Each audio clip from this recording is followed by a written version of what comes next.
Hello.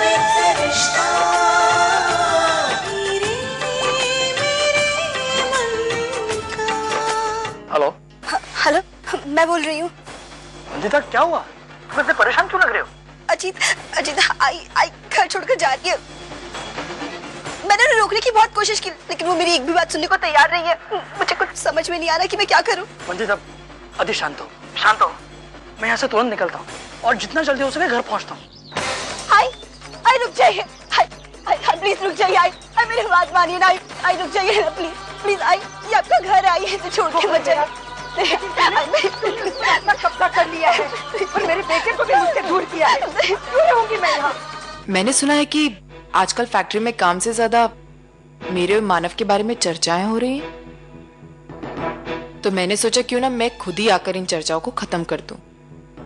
आप लोग जो मेरे और मानव के बारे में सोच रहे हैं ना, बिल्कुल सही सोच रहे हैं। हम दोनों एक दूसरे के बहुत करीब हैं।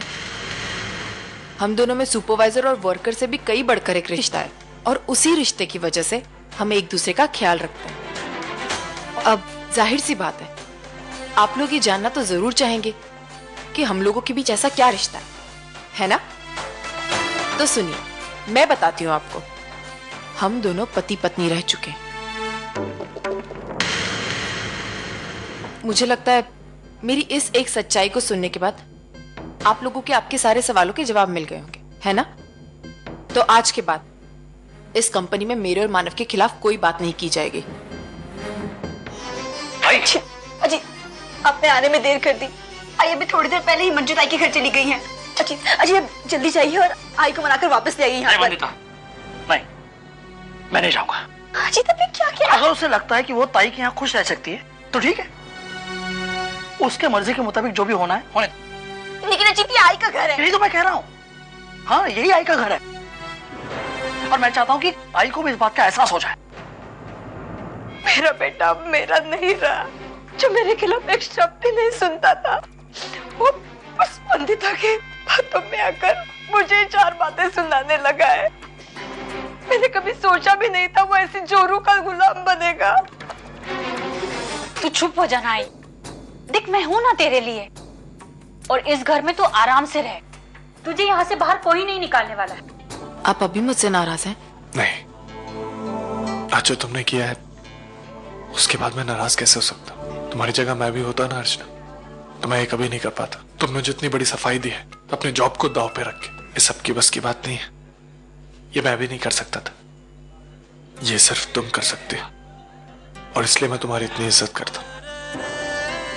पिछले 2 दिनों में फैक्ट्री में जो कुछ भी हुआ है फिर से नहीं होना चाहिए, इसलिए हम साथ में काम तो करेंगे, लेकिन मुझे लगता है कि हम दोनों को 2 अजनबियों की तरह रहना चाहिए। वजह चाहे जो भी हो सतीश, मैं मेरी कंपनी में इस तरह की मारपीट कभी बर्दाश्त नहीं कर सकता। सतीश, आई रिस्पेक्ट मानव, और उसकी आज की इस हरकत ने मुझे बहुत हर्ट किया है। तो आज मुझे एक तरफ बहुत गुस्सा भी आ रहा है, तो दूसरी तरफ मैं बहुत कंफ्यूज हूँ। समझ नहीं पा रहा हूँ सतीश, आखिर ये कैसा रिश्ता है? एक दूसरे से इतना अलग होने के बाद भी एक दूसरे से इतना जुड़े रहना, ये मेरी समझ के बाहर है। बोल ना बेटा, खुल के बोलना। क्या हुआ? झगड़ा हुआ क्या किससे?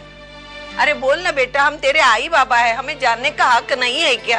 बोल ना बेटा, चुप क्यों है तू? मेरे फैक्ट्री में प्रकाश नाम का एक वर्कर है। हाँ। वो अर्चना के बारे में क्या जरूरत थी उस आदमी से उलझने की? अरे लोग तो 1000 तरह की बातें करते हैं, किसको जवाब देंगे आप? इससे तो अच्छा होता कि आप उसकी बात सुनकर अनसुना कर देते। अनदेखा कर देता। अरे शर्म नहीं आती तुम्हें? एक लड़का सरेआम सबके सामने एक लड़की को बेइज्जत कर रहा है, बदनाम कर रहा है, और मैं अनदेखा कर देता। अर्चना की जगह कोई और भी होती ना तो भी मैं यही करता। और ये भी बात सच है, क्योंकि वो लड़की अर्चना थी इसलिए मुझे ज्यादा गुस्सा आया और मैंने उस लड़के का मुंह तोड़ दिया।